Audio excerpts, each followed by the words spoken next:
ठीक है। Thank you Mohan. Welcome.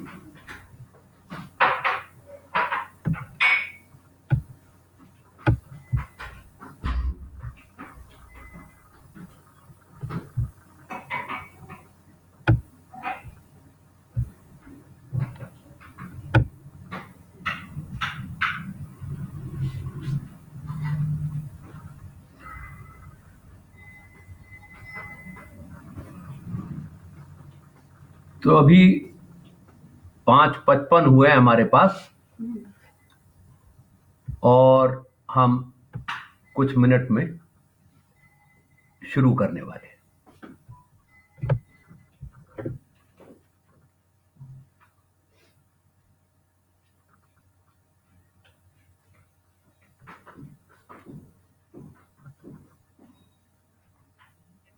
हाँ, आपको आवाज सुनाई दे रही है मेरी?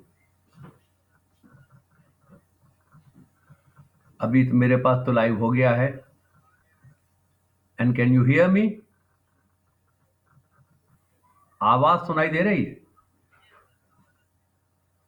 ठीक है, तो मैं I will start in 4 minutes. Okay okay, अभी कर सकते हैं शुरू? ठीक है, okay okay, thank you thank you.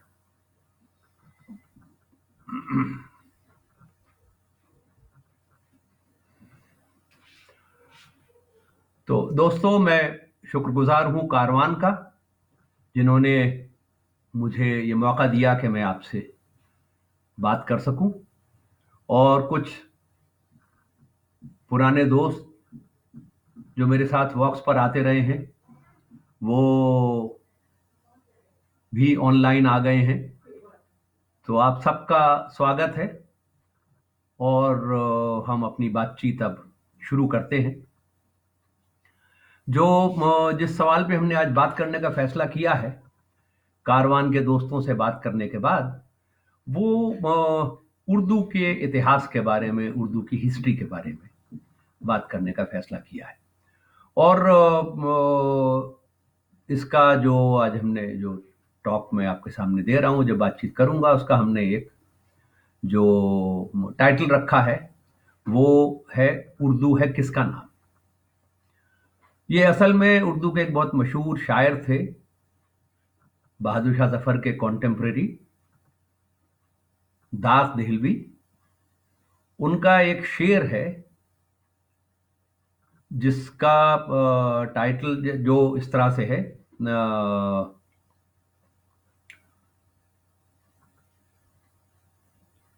जिसके एंड में ये आता है, उर्दू है जिसका नाम, हम ही जानते हैं दाग, सारे जहां में धूम हमारी जबां की है। उर्दू है जिसका नाम, हम ही जानते हैं दाग, सारे जहां में धूम हमारी जबां की है। तो हमने इसका उर्दू है जिसका नाम, सभी जानते हैं का हमने थोड़ा सा बदल के उर्दू है किसका नाम कर दिया है।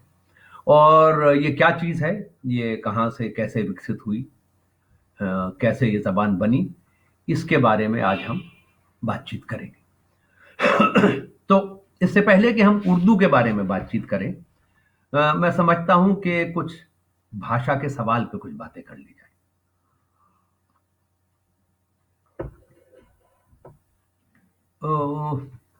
अगर आप ये देखें कि, और ये आमतौर पे, ये कोई नई बात मैं नहीं कह रहा हूं, ये आमतौर पे माना जाता है और ये सही भी है कि समाज में विकास के साथ साथ वो तमाम चीजें जो हमारी संस्कृति से जुड़ी हुई हैं, वो समाज के विकास के साथ वो विकसित होती हैं। वो पूरी तरह फुल्ली मैच्योर्ड, डेवलप्ड हमारे पास नहीं आती। जैसे मिसाल के तौर पर जिन्हें हम लोक नृत्य कहते हैं, फोक डांसेस, या जो फोक म्यूजिक है, लोक संगीत है, ये धीरे धीरे विकसित करते हैं सैकड़ों हजारों साल, और तब जाके वो, जिसे हम राष्ट्रीय जिसे हम शास्त्रीय कलाएं कहते हैं, क्लासिकल आर्ट फॉर्म्स कहते हैं, वो उनमें डेवलप करते हैं। उनकी शुरुआत आम लोगों के रोजमर्रा के जीवन की गतिविधियों से जुड़ी हुई रिदम्स से, उनके जिंदगी के संगीत से वो शुरू होता है और वो धीरे धीरे धीरे धीरे धीरे धीरे विकसित होता है। और उसमें से कुछ तो हम बहुत आसानी से पहचान सकते हैं। एक हिंदुस्तानी संगीत का एक राग है जिसे राग पहाड़ी कहते हैं। आप गढ़वाल, हिमाचल, कश्मीर, इस पूरे इलाके में, और सिक्किम, असम, वहां के फोक संगीत में आपको, अगर आप ध्यान से सुने, खासतौर पे बांसुरी जब बजाई जाती है, आपको बहुत सारे, एक को सडनली आपको लगेगा कि आपने इसको सुना हुआ है, और फिर आपको पता चलेगा कि इसको आप क्लासिकल फॉर्म में, इसको आप राग पहाड़ी के नाम से जानते हैं। तो ऐसी बहुत सारी मिसालें आपको संगीत में मिलेंगी, आपको फोक डांसेस में मिलेंगी, जो इवॉल्व होके क्लासिकल म्यूजिक बन गए। तो ये डांस के साथ हुआ है, ये म्यूजिक के साथ हुआ है, ये कलाओं के साथ हुआ है, पेंटिंग के साथ हुआ है, स्कल्पचर के साथ हुआ है। इन तमाम चीजों में ये आम जनता की कलाएं विकसित होके शास्त्रीय कलाएं बनती। भाषा के साथ भी यही हुआ है, लेकिन हमको बताया कुछ और जाता है। हमको ये बताया जाता है कि अमुक भाषा दुनिया की सारी भाषाओं की मां है, या भारत की सारी भाषाओं की मां संस्कृत है। ऐसा ही लैटिन लैंग्वेज के बारे में कहा जाता था, ऐसा ही ग्रीक के बारे में कहा जाता था, और ऐसा ही अरबी के बारे में कहा जाता था। तो अरब के लोग कहते थे कि ये दुनिया की सबसे बेहतरीन जबान है, इसके अलावा और कोई जबान ही नहीं है, बाकी सब भाषाएं हैं। ग्रीक्स और लैटिन वो लोग भी ये कहते थे। हिब्रू के बारे में भी यही कहा जाता था। साथ में ये कहा जाता था कि ये जबानें भगवानों की जबानें हैं, भगवानों ने, gods have created these languages. तो Sanskrit becomes the language of gods. अरबी वो जबान है जिसमें अल्लाह मियां ने मोहम्मद से बात की थी, तो वो खुदा की जबान है। और ऐसी ही बातें ग्रीक के बारे में भी कही गई, और लैटिन के बारे में और रोमन के बारे में, तमाम जबानों के बारे में बातें कही गई। जो हम डांस के बारे में, म्यूजिक के बारे में जानते हैं, वही लॉजिक लैंग्वेज पर भी अप्लाई होती है। जबानों का विकास भी ऐसे ही हुआ है। कोई बनी बनाई फुल्ली डेवलप्ड जबान आसमान से नहीं उतरी, लेकिन ये क्यों कहा गया? ये इसलिए कहा गया क्योंकि जो भाषा है, और खास तौर से जो रिटन वर्ड है, उसके ऊपर मोनोपोली स्थापित करने के बाद, भाषा पे कंट्रोल करने के बाद, भाषा जो है वो सत्ता का औजार बन जाती है। और वो लोग जो भाषा पे कंट्रोल कर लेते हैं, वो फिर, क्योंकि भाषा के माध्यम से ही बहुत सारा ज्ञान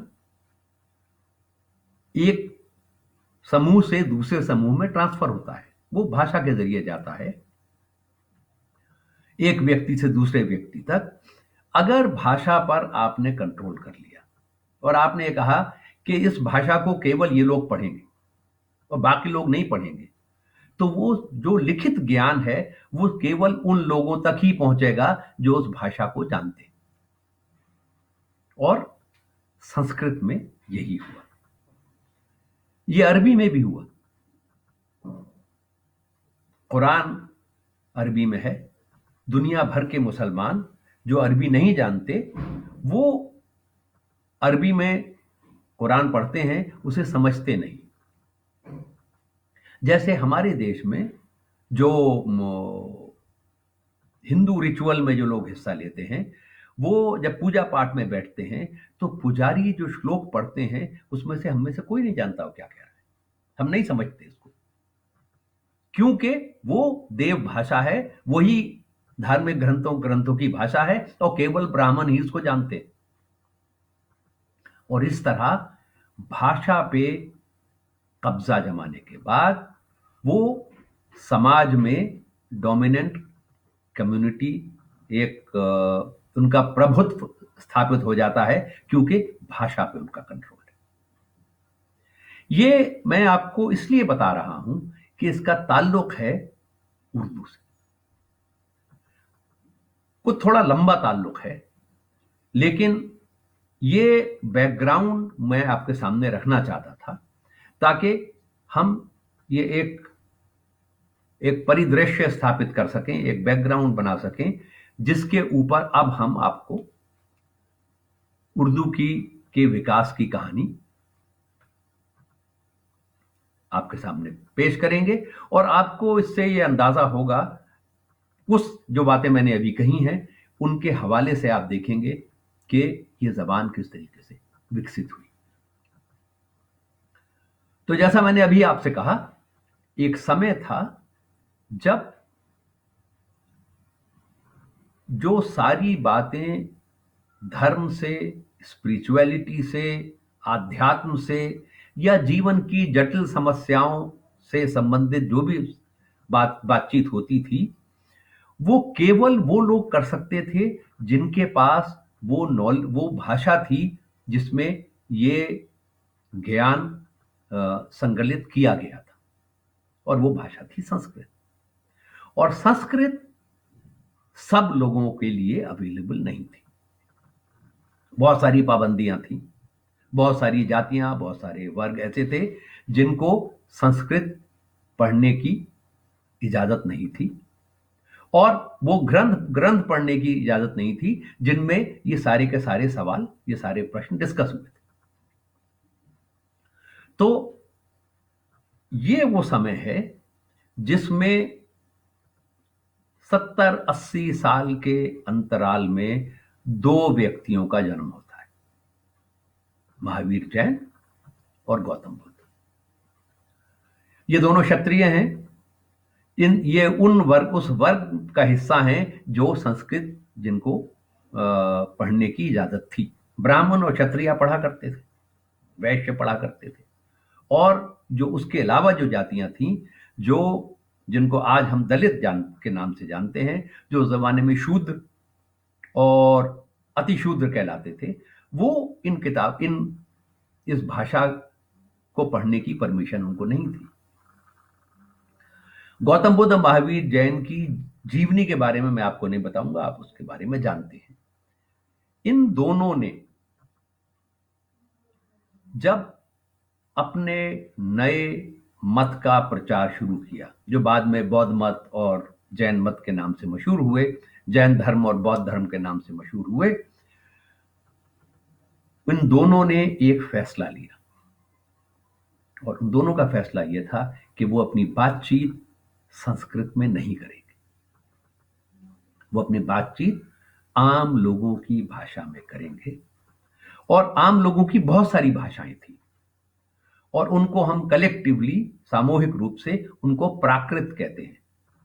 कई प्राकृत थी, देयर वर सेवरल प्राकृत्स, और इन में से दो प्राकृत जिनका इस्तेमाल एक का महावीर जैन ने और एक का गौतम बुद्ध ने किया। ये दोनों जिस क्षेत्र में थे वहां जो प्राकृत बोली जाती थी उसमें उन्होंने अपनी बातचीत शुरू की। अब जरा गौर कीजिए, ये शब्द प्राकृत और दूसरा शब्द क्या है, संस्कृत। इनका हम लगातार इस्तेमाल करते हैं। हमने कभी गौर किया कि इनका मतलब क्या है? प्राकृत का क्या मतलब है? प्राकृत का मतलब है नेचुरल, और संस्कृत का क्या मतलब है? समृद्ध, एनरिच्ड। तो इन नाम से पता चलता है, एक है the common natural language of the people, that is Prakrit, और बहुत सारी प्राकृत थी। और दूसरी संस्कृत, जो एनरिच्ड लैंग्वेज है, लैंग्वेज ऑफ स्कॉलरशिप। और ये अनफॉर्चुनेट सिचुएशन थी कि स्कॉलरशिप की एक्सेस सबके लिए नहीं थी। गौतम बुद्ध और महावीर जैन ने फैसला किया कि वो अवाम की भाषा में बात करेंगे। मेरी समझ में ये एक क्रांतिकारी स्टेप था, ये एक इनकलाबी काम था जो महावीर जैन और गौतम बुद्ध ने किया। पहली बार उन्होंने भाषा और सत्ता का जो संबंध है उसको समझा और उसके खिलाफ आम जनता की भाषा में अपने विचार रखना शुरू किए। इसका एक नतीजा यह हुआ कि अब तक आम लोगों की जो भाषा थी, आम लोग जो बोलियां बोलते थे, जिनमें एक तरह से पाबंदी थी कि उसमें कोई गंभीर चिंतन किया ही नहीं जा सकता था, क्योंकि यह कहा जाता था कि गंभीर चिंतन की भाषा तो संस्कृत है। गौतम बुद्ध और महावीर जैन ने जब जीवन, मृत्यु, स्पिरिचुअलिटी, एग्जिस्टेंस, इन तमाम सवालों के ऊपर और इससे जुड़े बाकी तमाम सवालों के ऊपर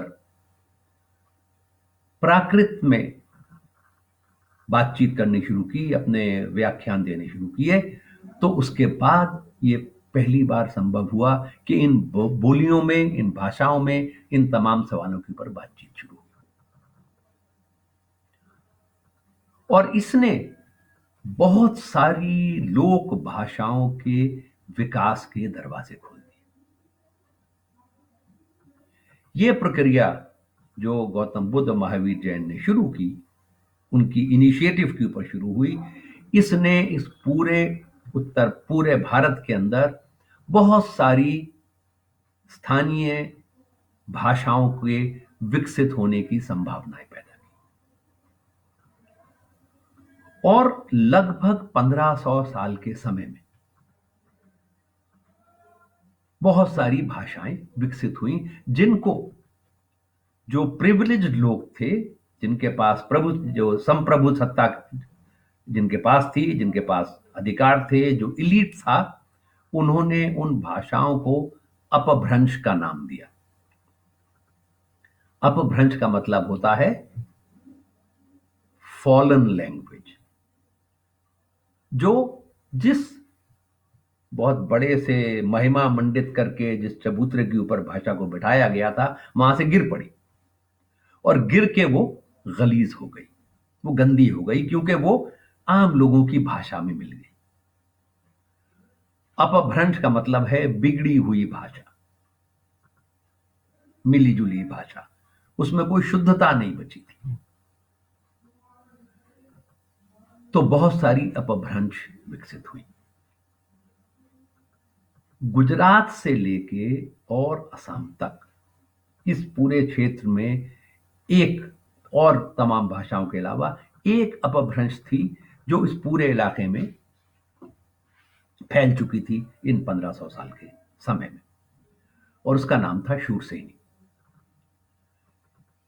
आगे चलकर इसी शूरसेनी से बहुत सारी वो भाषाएं निकली जिनको आज हम अलग अलग राज्यों की भाषाओं की तरह से जानते हैं। गुजराती, मेवाड़ी, मारवाड़ी, हड़ौती, सिंधी, मुल्तानी, पंजाबी,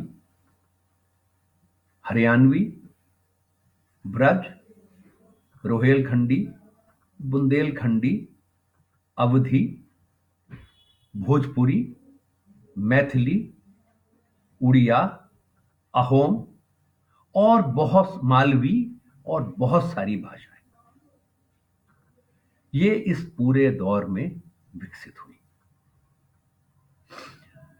जो महावीर जैन और गौतम बुद्ध के समय से लेके और 10वीं शताब्दी, जो आजकल जिस कैलेंडर से हम दुनिया को देखते हैं, वर्तमान जो कैलेंडर है उसके हिसाब की, 10वीं शताब्दी में, यानी गौतम बुद्ध का समय है आज से 2500 साल पहले। आज से 2500 साल पहले से लेके आज से 1000 साल पहले तक का जो समय है, लगभग 1500 साल का समय, इसमें ये विकास होता है। ये सारी भाषाएं इस शक्ल में नहीं, इससे अलग शक्ल, क्योंकि पिछले 1000 साल में भी भाषाएं और विकसित हुई हैं, पर 1000 वर्ष पहले जो शक्ल इन भाषाओं की थी, उसमें ये भाषाएं विकसित हो चुकी थी। ये वो समय है उसके और 100-150 साल के बाद कि मध्य एशिया और तुर्की से लोग हिंदुस्तान में आना शुरू करते हैं 12वीं शताब्दी में, आज से लगभग 800 साल पहले। और इससे थोड़े पहले से कुछ लोग आ गए, फिर वो चले गए, फिर आते रहे, फिर कुछ चले गए, कुछ लूट मार करने आए, कुछ बसने के लिए आए। ये इस पूरे दौरान जो लोग आए हैं वो अलग अलग तरह के लोग थे। उसमें कुछ ऐसे थे जो सिर्फ लूट मार करने आए थे,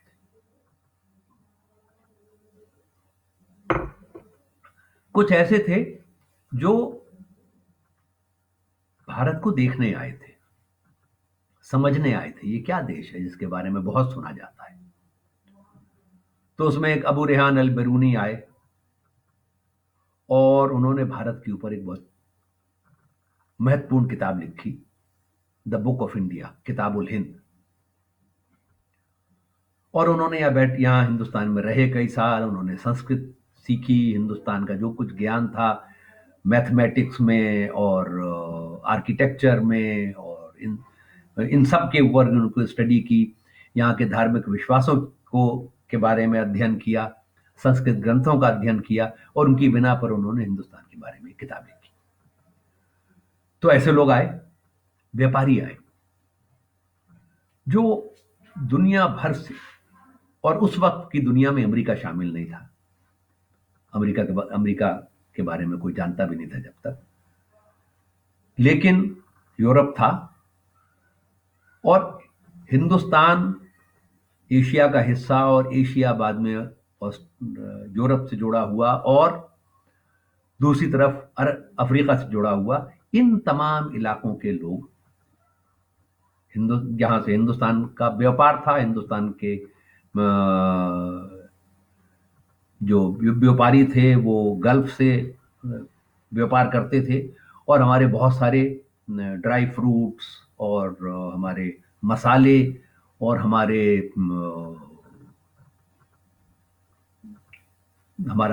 देश से देसी घी और बहुत सारी चीजें यहाँ से निर्यात होती थी, और वो अरबों के जरिए, अरब जो व्यापारी थे उनके जरिए वो दुनिया भर में दूसरी जगहों पर पहुंची। तो वहां से व्यापारियों ने आना शुरू किया। तो व्यापारी आए, वो अपना सामान लेके आए और उन्होंने अपना सामान यहाँ बेचना शुरू किया, और हिंदुस्तान में जो चीजें प्रोड्यूस होती थी वो उन्होंने अपने साथ ले जाना शुरू किया। इसके अलावा सूफी आए और अलग अलग विचारों के, अलग अलग धर्मों के मानने वाले लोग, अलग अलग धार्मिक प्रवृत्तियों के लोग, वो आए तो अपने वो विचार लेके आए। उसके अलावा वो लोग आए जो नए राज्य स्थापित करना चाहते थे, जो अपनी सल्तनत को बढ़ाना चाहते थे। तो ये सब तरह के लोग इस समय में आए, और इनके आने के साथ ये सब अपने साथ अपनी भाषाएं लेके आए, अपना संगीत लेके आए, बिल्डिंग बनाने की अपनी कला लेके आए, और अपनी भाषा लेके आए, और ये सब कुछ हिंदुस्तान की संस्कृति में मिला, और इन दोनों ने मिलकर एक नई संस्कृति को जन्म दिया। हमारे कपड़े, हमारा संगीत, हमारा खाना, जो भाषा हम बोलते हैं, ये सब की सब, इसमें बहुत कुछ ऐसा है जो मध्य एशिया से जो लोग आए उनके साथ आया, और जो कुछ यहां विकसित हुआ वो इन दो सभ्यताओं के मिलने से विकसित हुआ। युद्ध भी हुए, लोगों ने हमले भी किए, उनका मुकाबला भी किया गया, उनके खिलाफ सेनाएं खड़ी हुई और युद्ध हुए और चल होते रहे, लेकिन वही अकेली चीज नहीं हो रही थी। और ये बुनियादी चीज है समझने के लिए। मिसाल के तौर पे मैंने आपको बताया कि व्यापारी आए। अब जब व्यापारी आए तो वो वहां अरब से कहीं से चला करते थे और वो वहां से फिर इराक पहुंचते थे और इराक से वो ईरान पहुंचते थे और ईरान से वो इलाका जो अब जो उसके बाद अफगानिस्तान और उसके बाद वो इलाका जो अब पाकिस्तान कहलाता है, जो उस वक्त हिंदुस्तान का हिस्सा था, और वहां से निकल के वो हिंदुस्तान आते थे। उनमें से कुछ लोग समुद्र के किनारे किनारे आते थे, अरेबियन गल्फ से निकलते थे और वो समुद्र के किनारे किनारे किनारे किनारे गुजरात पहुंचते थे, काठियावाड़ पहुंचते थे, और फिर वो पश्चिमी तट से होते होते केरला तक जाते थे और वहां से काली मिर्च और इलायची वो यहां से लेके जाते थे, जिसको वो फिर यूरोप में बेचा करते थे। ये जो व्यापारी थे इनमें से बहुत सारे इन्होंने गुजरते थे, और वो उस जमाने में लोग पैदल सफर करते थे या ऊंट गाड़ियों पे जाते थे, बैलगाड़ियों पे जाते थे, घोड़ों पे जाते थे। सफर धीरे धीरे होता था और महीनों लग जाते थे, और हर दिन हर रात को उन्हें कहीं रुकना होता था। तो रास्ते में जगह जगह सराय बनना शुरू हुई। इतने व्यापारी आ रहे थे, इतने लोग आ रहे थे, जा रहे थे कि सराय बननी शुरू हुई। एक दिन के सफर के ऊपर सराय बन गई। हर एक दिन के सफर के ऊपर एक सराय होती थी। इन सराय को चलाने वाले लोग थे जो लोकल लोग थे, जो हिंदुस्तानी लोग थे। जैसे आजकल सड़कों के किनारे ढाबे होते हैं, वैसे ही ये सराय होते थे। सिर्फ फर्क ये होता है कि इन ढाबों में आप ज्यादातर में आप खाना खा के निकल जाते हैं। कुछ जगह आप कमरे भी बनने लगे हैं, जहां जिनको आजकल वो क्या कहते हैं, वो कार में लोग जाते हैं, कार खड़ी कर देते हैं और एक कमरे में रह लेते हैं रात भर के लिए, फिर अगले दिन निकल जाते हैं। तो मोटेल। तो उस जमाने में बैलगाड़ियां और घोड़ा गाड़ियां, घोड़ा बांधने की जगह होती थी और कमरे होते थे, लोग वहां रुका करते थे। अब सराय के मालिक तो स्थानीय जबान जानते थे, और ये जो मुसाफिर आया है वो कोई और जबान जानता था। इन दोनों में बातचीत कैसे होती हो? उसे अगर रोटी चाहिए तो वो क्या मांगेगा? अगर उसे दाल नहीं चाहिए तो वो क्या कहेगा? उसे दाल नहीं चाहिए, रोटी नहीं चाहिए, उसे चावल चाहिए। वो कैसे बताएगा कि मुझको फला चीज चाहिए? तो धीरे धीरे धीरे धीरे एक दूसरे से चीजों के नाम जानना शुरू किए, और फिर जो सराय के मालिक थे उन्होंने इनके जो मुसाफिर इनके यहाँ आते थे उनकी भाषाओं के एक एक दो दो शब्द अपनी बातचीत में इस्तेमाल करना शुरू किया। मुझे पता नहीं आप में से कितने लोग खजुराहो गए हैं। अगर आप खजुराहो जाएं तो आपको ये नजर आएगा, वहां गाइड हैं जो 5-5 जबानें बोलते हैं। वो जापानीज भी बोल लेते हैं और अरबी भी बोल लेते हैं और फ्रेंच भी बोल लेते हैं। कुछ गाइड तो ऐसे हैं वो इतने बढ़िया भाषा बोलते हैं कि जो बाहर से टूरिस्ट आते थे उनमें से कईयों की ने वहीं पे शादियां कर ली हैं और वो वहीं बस गए हैं, और अब वो दिन में गाइड हैं और रात को वो फ्रेंच फूड का रेस्टोरेंट चलाते हैं। तो ये आज हो रहा है, यही सैकड़ों साल पहले भी हुआ। और सराय के मालिक धीरे धीरे अलग अलग भाषाओं के, पश्तू के, दरी के, पख्तून के, फारसी के, तुर्की के, इन तमाम भाषाओं के शब्द अपनी बातचीत में धीरे धीरे धीरे इस्तेमाल करने लगे और एक खिचड़ी जबान बनी जो सरायों में ही बोली जाती थी और उस जबान का नाम बना सराइकी। अगर आप में से कुछ लोग पंजाबी जो सूफी पोइट्री है उससे उससे थोड़ी बहुत आपकी जान पहचान है तो आपको पता होगा कि इसमें बहुत सारी जो कविता है, बहुत सारी जो सूफी पोइट्री है जो पंजाब के बड़े बड़े सूफी पोइट्स ने की है, वो उसका बहुत बड़ा हिस्सा सराइकी में है। उसमें पंजाबी भी है, उसमें मुल्तानी भी है, उसमें सिंधी भी है, उसमें राजस्थान की भी बोलियों के शब्द मिलते हैं और उसके अंदर ईरानी भी मिलती है और दरी भी मिलती है और बलोच भाषा के भी शब्द मिलते हैं। ये वो खिचड़ी है जो इन सरायों में विकसित हुई थी। इसे सराइकी कहते थे। ऐसे ही ये व्यापारी जब बाजारों में आए, चाहे वो बाजार दिल्ली के हों, चाहे लाहौर के हों, चाहे अमृतसर के हों, चाहे अहमदाबाद के हों, इन बाजारों में जब ये अपना सामान बेचने आए, वो उज़्बेकिस्तान से आए, वो ताजिकिस्तान से आए, वो ईरान से आए, वो मशहद से आए, वो काबुल से आए, कहाँ कहाँ से आए अपना सामान बेचने। अब मान लीजिए कोई आदमी कालीन लेके आया है, उसके पास 5-6 तरह के कालीन है। वो कालीन जिसमें 1 इंच में 200 नोट्स होती हैं और वो कालीन जिसमें 1 इंच में 50 नोट होती हैं। इनके रेट अलग अलग होते हैं। 50 नोट वाला सस्ता होता है, 100 नोट वाला महंगा होता है, 200 नोट वाला और ज्यादा महंगा होता है। जब वो उसे किसी और दुकानदार को, कुछ हिंदुस्तानी दुकानदार को बेचने की कोशिश करेगा तो मोल भाव होगा। मोल भाव कैसे होगा? तो बहुत सारे शब्द नापने के, तोलने के, हिसाब रखने के जो शब्द थे वो मध्य एशियाई भाषाओं के जो शब्द थे वो हमारी भाषाओं का हिस्सा बने।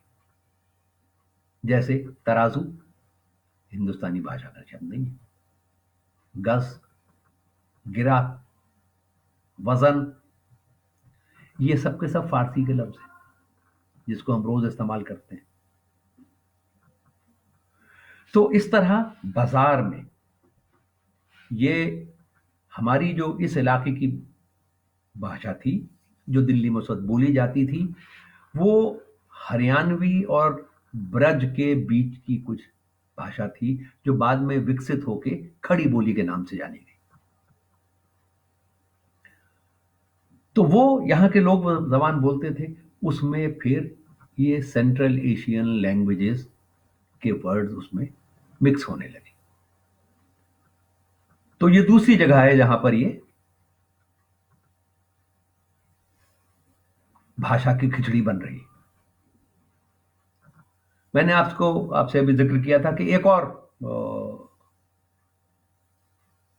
तरह के लोग थे जो हिंदुस्तान में इस दौरान आ रहे थे और वो सूफी थे। ये सूफी लोग हिंदुस्तान में जगह जगह फैल गए।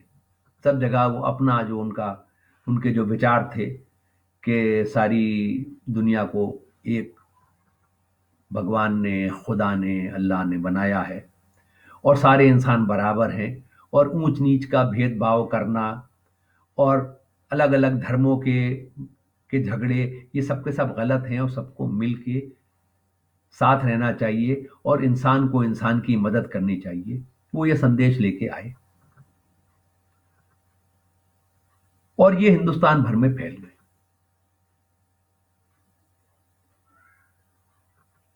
अब इनमें कादरी, 4 बड़े इनके ट्रेडिशंस थे। एक कादरियों का सिलसिला था जो गुजरात से होता हुआ और दक्षिण की तरफ चला गया। एक सिलसिला सोहरावर्दियों का था जो बंगाल की तरफ ज्यादा है, निकल गए यहां से, यहां कम है लेकिन बंगाल की तरफ वो काफी उनका असर था। उत्तर भारत में आमतौर पर जो ट्रेडिशन था जिसका सबसे ज्यादा असर था वो चिश्ती ट्रेडिशन था। और चिश्तियों के जो पहले सूफी थे, मोइनुद्दीन चिश्ती जो अजमेर में रहते थे, उनके शागिर्द और उनके जो जानशीन बने, उनके जो उत्तराधिकारी बने, वो दिल्ली में आके रहने लगे। कुतुबुद्दीन बख्तियार काकी, कुतुबुद्दीन बख्तियार काकी के शागिर्द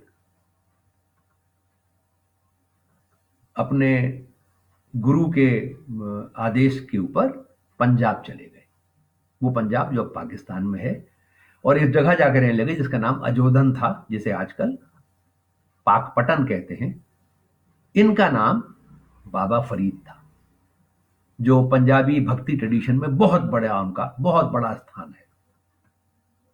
और ये माना जाता है कि उनकी कविता, उनकी लिखी हुई जो भक्ति पोइट्री थी, सूफी पोइट्री थी, वो गुरु नानक ने इकट्ठी की और गुरु ग्रंथ साहब के अंदर उसको शामिल किया। बाबा फरीद के जो शागिर्द थे वो निजामुद्दीन, वो दिल्ली आ गए और दिल्ली रहे। इनके शागिर्द चिराग देली दिल्ली आ गए, दिल्ली रहे, दिल्ली में ही उनकी डेथ हुई। उनके शागिर्द फिर गुलबर्ग चले गए कर्नाटक में, और वो वहां बस गए। तो इन सूफियों में जो सबसे ज्यादा पॉपुलर है, सबसे ज्यादा प्रभाव जिनका है, वो मोइनुद्दीन चिश्ती का है। जो सबसे ज्यादा पॉपुलर है वो निजामुद्दीन। और निजामुद्दीन के पॉपुलर होने की एक बहुत बड़ी वजह ये थी कि उनके जो शागिर्द थे, उनके बहुत सारे शागिर्द थे, उनके जो फेवरेट शागिर्द थे वो बहुत बड़े कवि थे। उनका नाम यमीनुद्दीन खुसरो था। खुसरो बहुत अच्छा गाते थे, और एक इंस्ट्रूमेंट जो आजकल हमारे हिंदुस्तान में क्लासिकल इंस्ट्रूमेंट है, जिसे हम सरोद कहते हैं, उससे मिलता जुलता एक इंस्ट्रूमेंट था जो सरोद का पूर्वज माना जा सकता है, जिसे रबाब कहते हैं, जो मध्य एशिया का, अफगानिस्तान का, ईरान का इंस्ट्रूमेंट है। उसको वो बजाते थे और गाते थे और कविता करते थे, शायरी करते थे।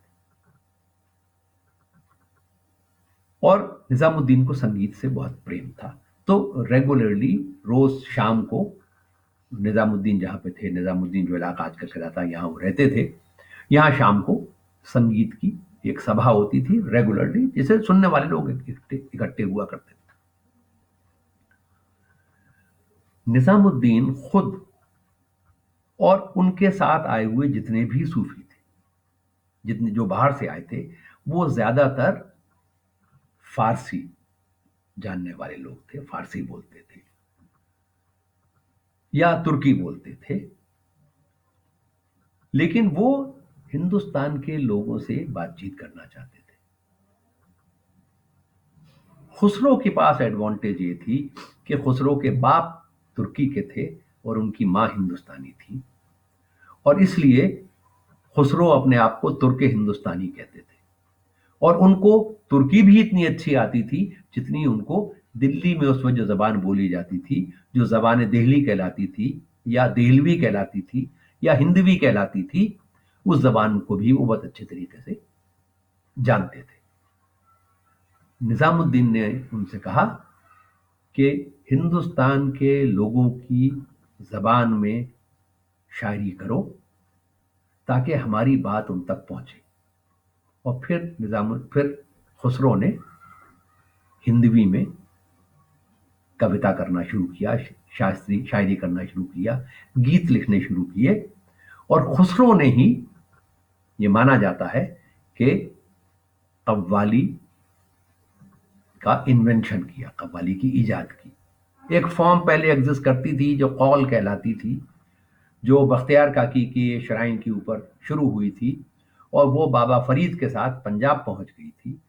और उसके बाद निजामुद्दीन कई बार बाबा फरीद से मिलने पंजाब गए और खुसरो उनके साथ गए, और रास्ते में जो भाषाएं बोली जाती थी उन सबको खुसरो ने सीखा। धीरे धीरे सफर होता था, एंड खुसरो के पास, खुसरो वॉज ए पॉलीग्लॉट, बहुत सारी भाषाएं बोलते थे, बहुत सारी भाषाओं में लिखते थे, बहुत सारी भाषाओं को समझ सकते थे। तो वो रास्ते में दूसरी भाषाओं के शब्द समझते रहते थे और उनको अपनी बातचीत का हिस्सा बना लेते थे।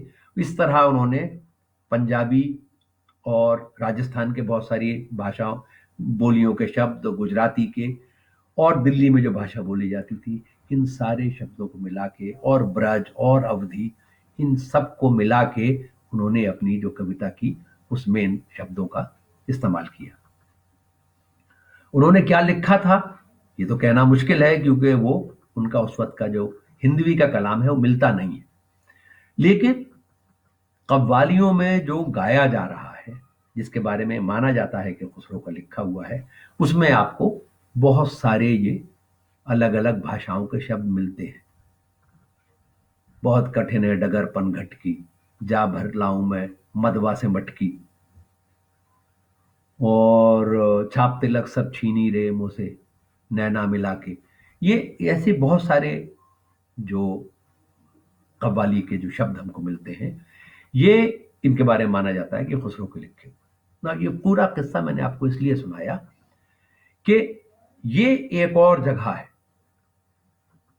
सराय बाजार, और ये तीसरी जगह सूफियों की खानकाह, जहां पर सूफी एक जबान बोलते हैं और जो उनके मुरीद हैं, उनके जो फॉलोअर्स हैं, वो स्थानीय जबान बोलते हैं। और ये संख्या कम नहीं थी। निजामुद्दीन के समय का जो रिकॉर्ड हमको मिलते हैं वो लिखित रिकॉर्ड हैं जो उनके जो शागिर्द थे उन्होंने लिखे हैं, जो लोग ट्रैवल करने आते थे उन्होंने लिखे हैं। उस वक्त के जो बादशाह थे उनमें कई बहादुर इनके निजामुद्दीन के फॉलोअर्स थे। इन सब से जो हमको रिकॉर्ड्स मिलते हैं उनसे अंदाजा मिलता है कि निजामुद्दीन की दरगाह पे हर दिन हजारों लोग आया करते थे। और आपको शायद ये जान के ताज्जुब होगा कि गुरुद्वारों में जो लंगर चलता है उसकी शुरुआत निजामुद्दीन की दरगाह पे हुई थी। जो भी निजामुद्दीन से मिलने आता था उसे खाना दिया जाता था, रोटी और चने की दाल, जो निजामुद्दीन में आज भी मिलता है। और गुरुद्वारों में भी रोटी और दाल ही मिलती है। तो ये गुरु नानक ने, या उसके बाद जब ये सिक्खी की स्थापना हुई और ये ट्रेडिशन हुआ, लंगर का जो शब्द है ये भी फारसी का है। तो ये ट्रेडिशन यहां से आया और ये इस तरीके से गया। तो ये सूफियों की दरगाहों पर ये एक और जगह है जहां पर ये दो भाषाएं मिल रही और नए नए एक्सपेरिमेंट्स हो रहे हैं, नई नई चीजें मिल रही हैं। और जो सूफी विचार में, सूफी फिलॉसफी में जो डिस्कशंस होते थे, जो जीवन और मृत्यु, मृत्यु के बाद क्या होता है, और इंसान क्या है, इंसान का किरदार क्या है, और जो हम सबको देख रहे हैं वो है या नहीं है, वो माया है या वो असल में है, जो कुछ है वो उसी एक क्रिएटर, सृजक अल्लाह के का रिफ्लेक्शन है, या उसने ये सारा का सारा बनाया है हमें धोखा देने के लिए। इन तमाम चीजों के ऊपर डिस्कशन होते थे। ये डिस्कशन जो सुनने वाले थे उन तक कैसे पहुंचते थे, तो फिर इन सारे चीजों के ऊपर डिस्कशन आम भाषा में होने लगे। और बहुत सारे शब्द जैसे रूह, हम कहते हैं ना डर के मारे मेरी तो रूह निकल गई, मेरा तो दम निकल गया। ये रूह का आइडिया जो आत्मा का पैरेलल है पर्शियन में, अरेबिक में, ये बहुत सारे शब्द, ये मुबारक मौका है, ये तबर्रुक है, ये खैरात है, ये सारे के सारे शब्द फारसी के और दूसरी मध्य एशियाई भाषाओं के, ये हमारी रोजमर्रा की भाषा का हिस्सा बने। ये तीसरी जगह है जहां पे ये दो भाषाएं मिल रही।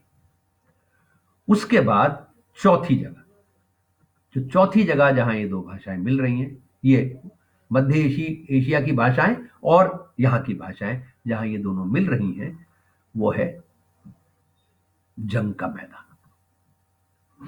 जंग के मैदान में क्या हो रहा है? जो सेना के कमांडर है वो तुर्की बोलते हैं, वो पश्तो बोलते हैं, वो दरी बोलते हैं, वो फारसी बोलते हैं,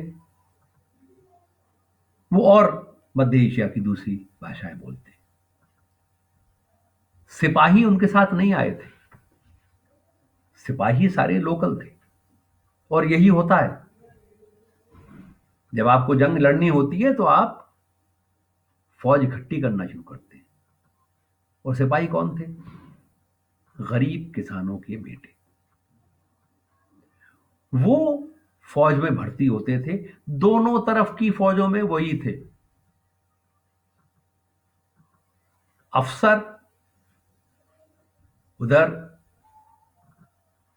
जो अगर लोदियों और मुगलों का झगड़ा हो रहा है तो लोधी अफगान थे और मुगल वहां से उज्बेकिस्तान से आए थे। तो मुगलों के साथ के जो अफसर थे वो तो वहां के होंगे, और ये लोधी, ये अफगानिस्तान के जो जो फौजें लड़ रही थी वो तो लोकल किसान थे। ऐसा ही जब भी हुआ, जब मुगलों और राजपूतों के बीच में युद्ध हुए, मुगलों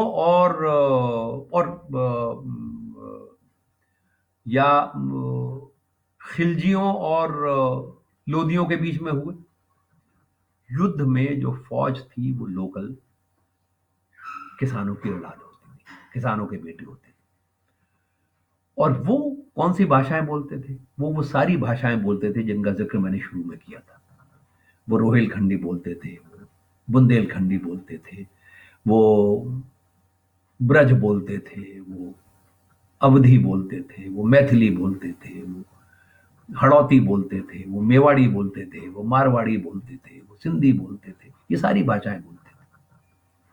और उनके अफसर वो तुर्की बोलते थे, वो पख्तून बोलते थे, वो फारसी बोलते थे। ऐसे में अफसर की कमांड, अफसर के हुक्म को सिपाही कैसे फॉलो करेंगे? बहुत जल्दी एक खिचड़ी यहां भी बनी, और उसमें जो शब्द आए वो कहां तक गए हैं उसका आपको इससे अंदाजा हो जाएगा कि इंग्लिश में एक शब्द है कमांडर, जो आर्मी को कमांड करता है। वो कहां से आया है? कमान से। कमान फारसी का लफ्ज है। जिसके हाथ में कमान होती थी वो कमानदार कहलाता था। कमानदार से कमांडर बना। सिपॉय सिपाही से बना। सिपाह फारसी में फौजी को कहते हैं। सिपाह फौज है, सिपाही हिंदुस्तान में बना, सिपाह से सिपाही, फौजी। रिसालदार, हमारी फौज में बहुत सारे जो लोअर रैंक्स हैं, सूबेदार, ये सारे के सारे रैंक्स फारसी के हैं। तीर, तफंग, ये सारे के सारे शब्द इस दौरान इन दोनों लोगों ने एक दूसरे से सीखे। हमला फारसी का लफ्ज, महल। तो ये सारे के सारे शब्द इस तरीके से मिक्स होने शुरू हुए। फौज में ये बड़ी तेजी से हुए, क्योंकि लगातार फौजें लड़ रही थीं, और वो हमला करो, आगे हटो, आगे आगे बढ़ो, पीछे हटो, ये सारे ऑर्डर्स जो थे ये समझने होते थे फौजियों को। अगर वो ना समझे तो कमांडर की जो भी ख्वाहिश हो, नतीजा कुछ और हो सकता था। तो आर्मी के मैदान में जो ये लैंग्वेज विकसित हुई, इसका नाम बना लश्करी। फौज को लश्कर कहते हैं। एक शब्द फौज के लिए लश्कर है। और फौज की, आर्मी की छावनी में जो भाषा विकसित हुई वो लश्करी कहलाती थी। तो अब ये 4 जगह हैं जहां पर ये खिचड़ी पक रही है फौज के कैंप में, सूफियों की दरगाहों पर, बाजार में और कारवां सराय में। इन 4 जगहों पर हिंदुस्तान की जनता के अलग अलग लोग, हिंदुस्तान के अवाम के अलग अलग लोग, अलग अलग सेक्शन से आने वाले लोग ये नए शब्द गढ़ रहे हैं, नए शब्द क्रिएट कर रहे हैं। और उनके बाद जब ये फौजी घर लौटते थे तो ये शब्द उनके साथ जाते थे। व्यापारी जब घर जाता था तो शब्द उसके साथ जाते थे। सराय के मालिक से वो शब्द उसकी पत्नी और उसके बच्चे सीखते थे। सूफियों की दरगाह से ये शब्द धीरे धीरे फैल रहे थे। और इस तरीके से एक जबान विकसित हुई जो 13वीं शताब्दी के आते आते के मध्य तक हिंदवी के नाम से मशहूर होने लगी थी। ये दिल्ली के आसपास के इलाके में हिंदवी या देलवी या ज़बान दिल्ली के नाम से ये ज़बान जानी जाती थी। यहां से इस ज़बान ने सफ़र किया। वो एक बहुत लंबी कहानी है, मैं उसे बहुत एवरेज करके मैं आपको बताऊंगा। अलाउद्दीन खिलजी ने जब गुजरात कॉन्कर किया तो उसने अपने कुछ टर्किश कमांडर्स को गुजरात भेजा। मोहम्मद बिन तुगलक ने जब दिल्ली से राजधानी उदयगिरी लेके गया, उदयगिरी नहीं, क्या जगह थी वो, जिसे बाद में दौलताबाद कहते थे, नाम उस जगह का भूल रहा हूं मैं, अजंता के पास है वो शहर, वहां वो अपनी राजधानी लेके गया और दिल्ली की सारी पॉपुलेशन को उसने कहा कि यहां से शिफ्ट करो। कुछ समय के बाद सबको वापस लेके आया, सब लोग वापस नहीं आए, वहीं रुक गए और दिल्ली की भाषा वहां पहुंच गई। अलाउद्दीन खिलजी के कमांडर्स के साथ वो अपने हाउस होल्ड हेल्प को लेके गए, फौज के जो जवान थे उनको लेके गए, उनको गुजरात लेके गए। दिल्ली की जबान गुजरात पहुंच गई और गुजराती से मिलके एक नई भाषा वहां विकसित हुई जो गुजरी कहलाती थी।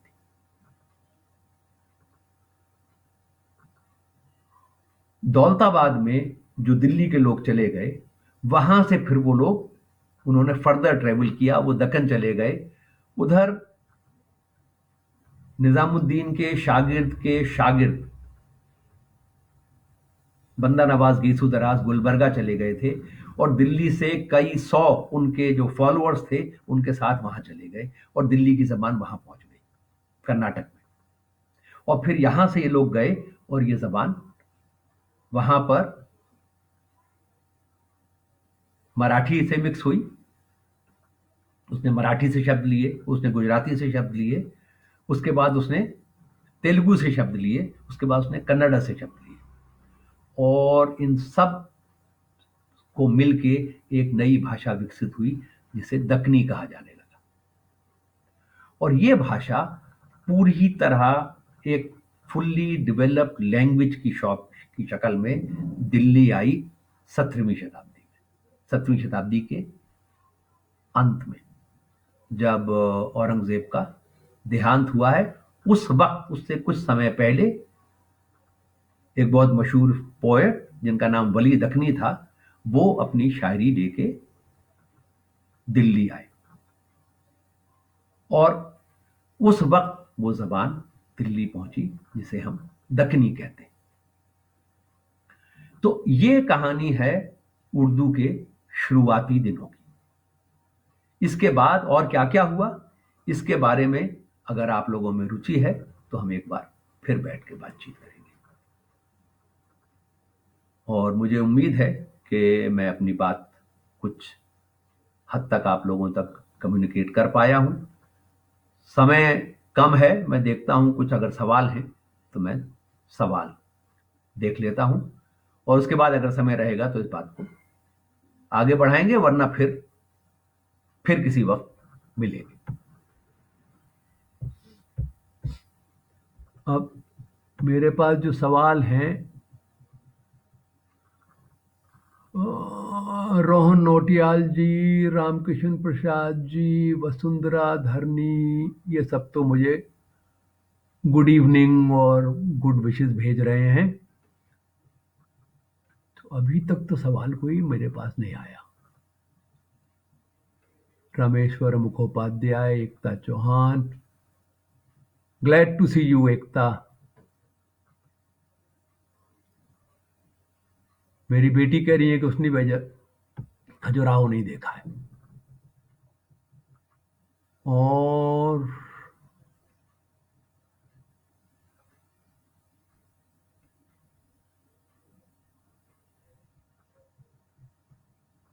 हाँ, ये सवाल पूछा है कि फारसी वगैरह ने भी इंडियन लैंग्वेजेस से शब्द लिए हैं या नहीं। मैं समझता हूँ जरूर लिए होंगे। हालांकि मैं फारसी बहुत कम जानता हूँ। अब इसके लिए फारसी के किसी स्कॉलर से मुझे पूछना पड़ेगा। और पर मुझे उम्मीद है कि अगर हम अगली बार मिलते हैं तो मैं आपको ज़रूर इसके बारे में जो मुझे जानकारी मिलेगी आप तक पहुंचाऊंगा।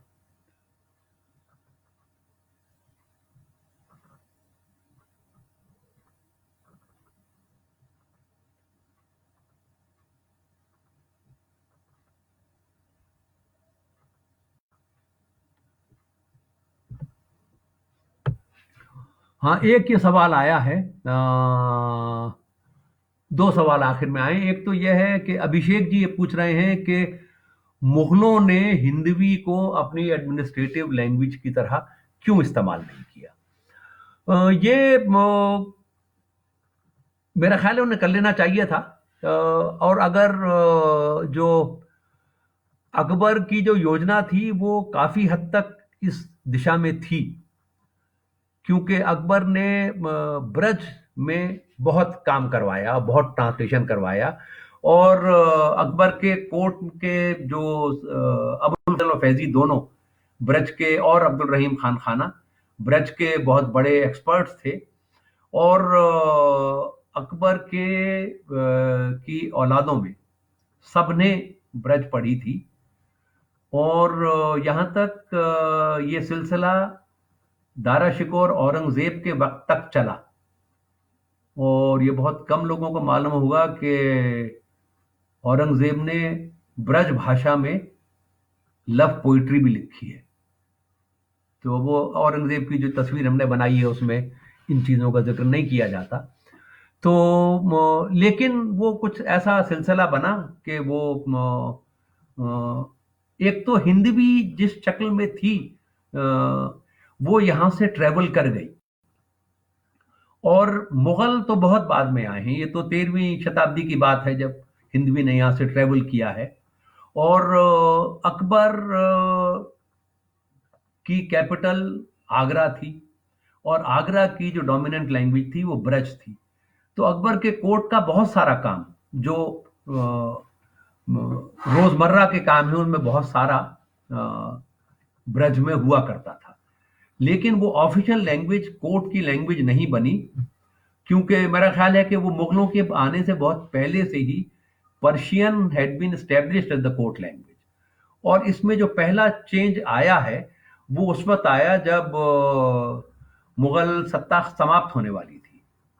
बहादुर शाह जफर के वक्त एक फरमान उर्दू और हिंदी दोनों में जारी हुआ था, जो 1857 की का जब ये आज़ादी का संग्राम शुरू हो चुका था तब बहादुर शाह जफर का एक फरमान आया था, appealing to the people of Delhi, कि वो जो उनमें हिंदू और मुसलमानों को लड़ाने की जो कोशिशें की जा रही हैं उनको कामयाब ना होने दें और एकता बनाए रखें, ताकि अंग्रेजों के खिलाफ यूनाइटेड तरीके से रेजिस्टेंस किया जा सके। तो ये मेरा ख्याल है कि ये पहला। अब उन्होंने क्यों नहीं किया, ये तो एक सवाल सोशियोलॉजी का है। मेरा ख्याल ये है कि इसके ऊपर कुछ ज्यादा गौर इसलिए नहीं किया गया होगा कि ये कई सौ साल पहली ऑलरेडी रिवायत बन चुकी थी कि कोर्ट का सारा काम पर्शियन में होगा। हालांकि दक्कनी भाषा जो थी वो हैदराबाद के अंदर कोर्ट लैंग्वेज बन गई थी। और ये जो कुली कुतुब शाह और ये जो कुतुब शाही जो नवाब थे हैदराबाद के, उन्होंने तैमूर के वक्त से ही हिंदवी को, जो उस वक्त वहां पर दक्कनी कहलाती थी, उसको अपनी कोर्ट लैंग्वेज बना लिया था और पर्शियन को छोड़ दिया था। लेकिन दिल्ली में ये नहीं हुआ। शायद उसकी वजह ये भी थी कि ये मुगल अपने आप को कि वो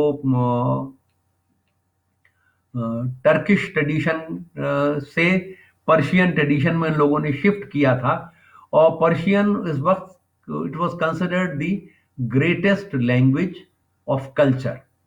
तो शायद ये भी एक वजह रही होगी कि वो अपने आप को पर्शियन ट्रेडिशन से जोड़ते थे। और ये सिर्फ वही नहीं था, बल्कि जितने भी कोर्ट्स थे, मतलब जितने भी कोर्ट्स राजस्थान में, पंजाब में, महाराजा रंजीत सिंह के कोर्ट में, शिवाजी के कोर्ट में, ये इनमें ज्यादातर सारे काम पर्शियन में ही हुआ करते थे। तो ये सिर्फ मुगलों के ही उसमें नहीं था। वो स्वामी विवेकानंद ने जो अपनी पहली किताब लिखी वो भी फारसी में लिखी थी। तो फारसी बहुत ज्यादा उस वक्त तक एंड एंटिल वेरी रिसेंटली वो काफी ज्यादा वाइड स्प्रेड उसका असर था।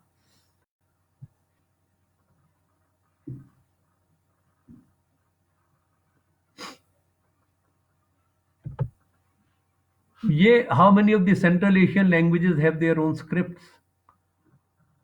सेंट्रल एशिया की बहुत सारी लैंग्वेजेस की स्क्रिप्ट्स पिछले 100-150 साल के अंदर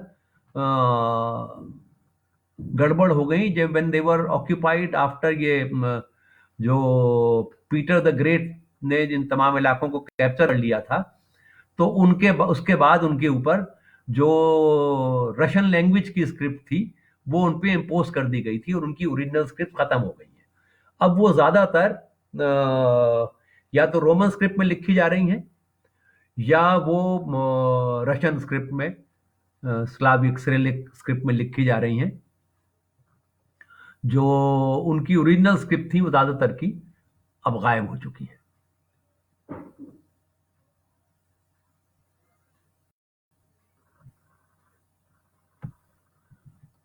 रजत कुलशेष पूछ रहे हैं कि क्या किसी और जबान की भी ऐसी ही इंटरेस्टिंग हिस्ट्री है? मुझे ईमानदारी की बात है कि मुझे पता नहीं है, लेकिन मेरा यह मानना है कि इसके बारे में अगर हम अगले एक और सेशन का वक्त मिलता है तो हम बात करेंगे कि उर्दू प्रोबेबली वो अकेली one of the very few languages है जो गलियों में पैदा हुई और फिर इतने रिफाइंड स्टेटस तक पहुंची, जो जो मॉडर्न लैंग्वेजेस जिनको हम जानते हैं। पर यह मुमकिन है कि सारी जबानों के साथ ऐसा ही हुआ हो।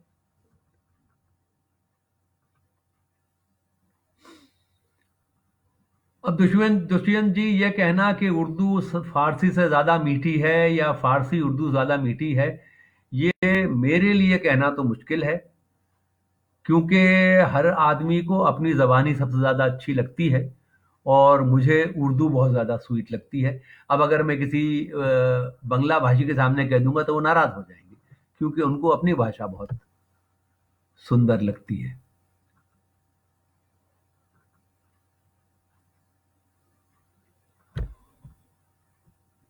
ये सारा पूछ रही हैं, could you elaborate why Sanskrit is considered to be the mother of all languages even German? ये हम ही लोग कहते हैं, ये जर्मन्स तो नहीं कहते। कुछ इसके ऊपर लिंग्विस्ट ने बहुत काम किया है। बहुत सारे वर्ड्स ऐसे हैं जो जो रूट वर्ड्स कहलाते हैं, जो कॉमन हैं, और संस्कृत और जर्मन दोनों, ये जो और इस पूरे एरिया में, मध्य एशिया में जो जबानें बोली जाती हैं, जो इंडो एरियन लैंग्वेजेस कहलाती हैं, उनमें बहुत सारी चीजें बहुत कॉमन है। बहुत सारे रूट वर्ड्स, जैसे मात्र, मेटर, मेटर लैटिन में है, और डॉटर और दुख्तर और धोत्री, और पेटर, पित्र, पिदर फारसी में। तो ऐसे बहुत सारे कॉमन रूट्स मिल जाएंगे, क्योंकि ओरिजिनली जब ये भाषाओं का विकास होना शुरू हुआ, तो ये तो तय है ना कि हम सारे के सारे इंसान, हमारी शुरुआत तो अफ्रीका में हुई थी और वहां से 70,000 साल पहले लोगों ने बिखरना शुरू किया। उस वक्त तक कुछ ना कुछ कॉमन वर्ड्स तो थे। लैंग्वेजेस बहुत ज्यादा डेवलप नहीं हुई थी, लेकिन कुछ ना कुछ वर्ड्स तो होंगे। माँ बाप, बेटा बेटी, भाई बहन, और ऐसे कुछ कॉमन वर्ड्स रहे होंगे जो इन लैंग्वेजेस के अंदर अभी तक वो कॉमन रूट वर्ड्स आपको मिल जाते हैं।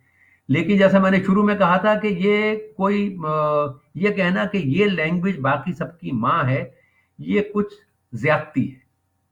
जैसे ये कहना कि बाकी किसी में क्षमता ही नहीं थी कि अपनी जबान विकसित कर सकता, ये एक ही भाषा थी जिसने दुनिया भर की भाषाएं विकसित कर दी। ये असल में अपने आप को बहुत बड़ा कह के देखने की बात है। वो जो हम रोज कहते रहते हैं कि हम विश्व गुरु हैं, ये कुछ वैसी ही बात है।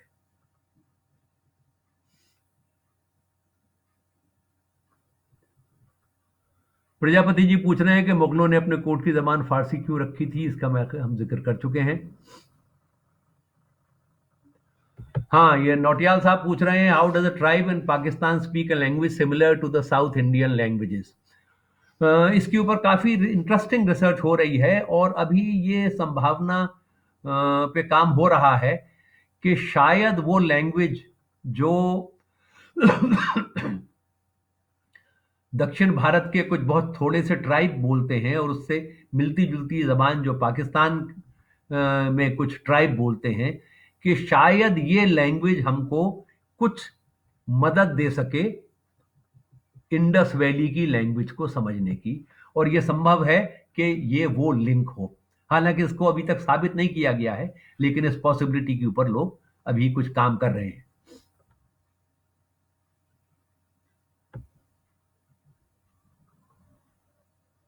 राजेश जी, आपका जो सवाल है उसके बारे में आप कारवान वालों से बात करें कि इस पे एक और सेशन दिल्ली की हिस्ट्री और लैंग्वेज पे हो सकता है, तो वो लोग, उनके पास अगर समय होगा तो इसके ऊपर हम कुछ बात कर पाएंगे।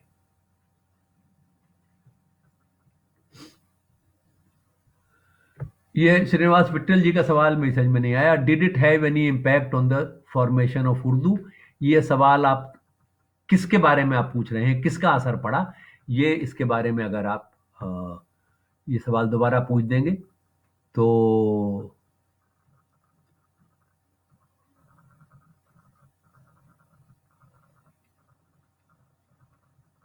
दुष्यंत जी, आपने कहा कि औरंगजेब तो जल्लाद था, लव बैलेड। तो असल में औरंगजेब की जो तस्वीर हमारे सामने पेश की जा रही है वो अंग्रेजों ने तैयार की है। उनको एक कार्डबोर्ड कैरेक्टर चाहिए था, उन्होंने असल में 2 कार्डबोर्ड कैरेक्टर बनाए। औरंगजेब के बारे में अभी बहुत काम हो रहा है। जितने हिंदू सूबेदार औरंगजेब के दरबार में थे, किसी भी मुगल बादशाह के दरबार में नहीं थे। और जितने टेम्पल्स को ग्रांट औरंगजेब ने दी, किसी और मुगल बादशाह ने नहीं दी। तो औरंगजेब के बारे में जो हमको पढ़ाया जा रहा है वो कुछ, उसके पीछे अपनी एक पूरी राजनीति है।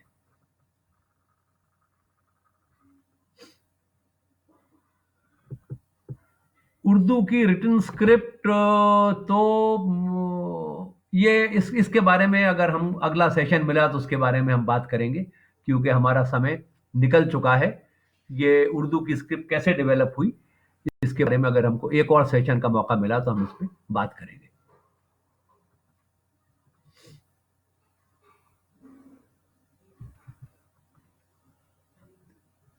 रोहन जी, वो औरंगजेब की जो ब्रज कविता है वो मैंने पढ़ी थी और अब मैं उसे ढूंढ रहा हूं। जिस दिन मुझे मिल जाएगी जरूर आपके साथ शेयर करूंगा। मैंने कई साल पहले कहीं पढ़ी थी और मेरी बेवकूफी कि मैंने उसे कॉपी नहीं किया।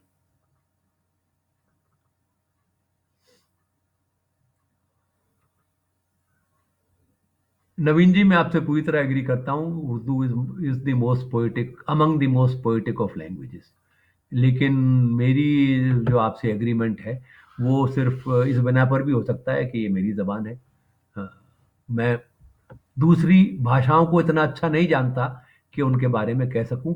कुछ के बारे में मैं कह सकता हूं कि उनसे शायद बेहतर है, लेकिन ये कंपैरिजन अच्छा नहीं है। हर एक आदमी को अपनी भाषा ज़्यादा अच्छी लगती है।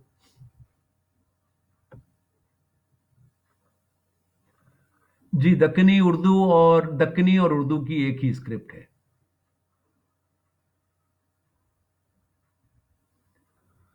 देखिए, रजत कुलश्रेष्ठ जी बता रहे हैं कि महाराजा वोडियार के कोर्ट की लैंग्वेज पर्शियन थी और कन्नडा सिर्फ 19th सेंचुरी में अडेप्ट की गई।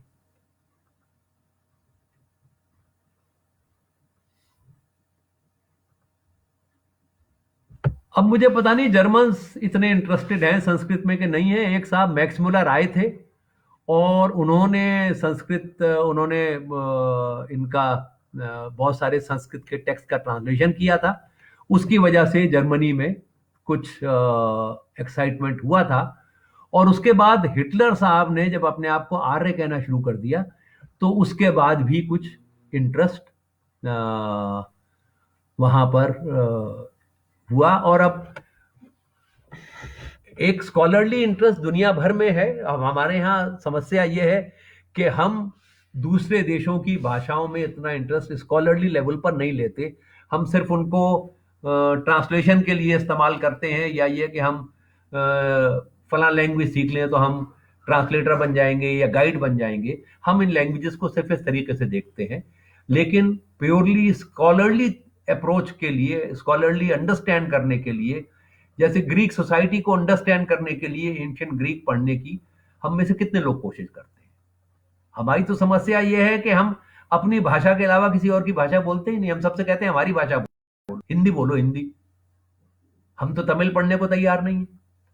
तो ये जो क्यूरियोसिटी है वो किसी लेवल पे हमारे यहाँ ये इसकी कमी लगती है मुझे।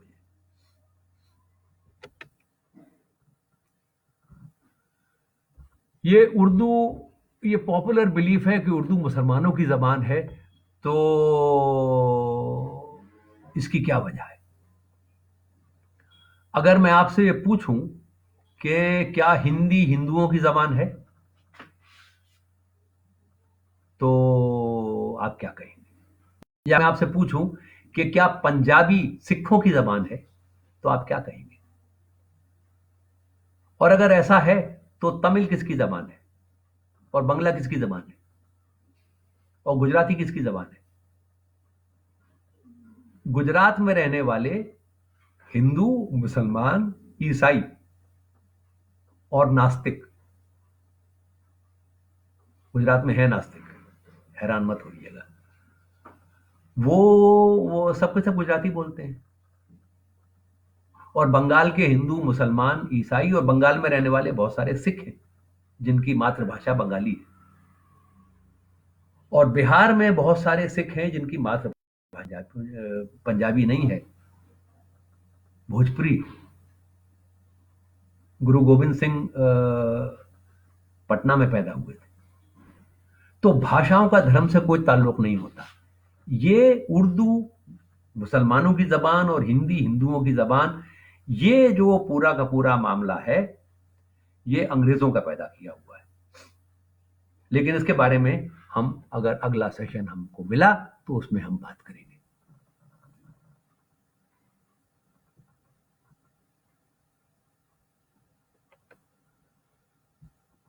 तो हमारा जो समय था वो बीत चुका है बहुत देर पहले। हम 13 मिनट एक्स्ट्रा ले चुके हैं। बहुत बहुत शुक्रिया, कारवान का बहुत बहुत शुक्रिया कि उन्होंने मुझे इतना समय दिया। और मुझे उम्मीद है और कि आप लोगों को ये सेशन अच्छा लगा होगा। Thank you very much.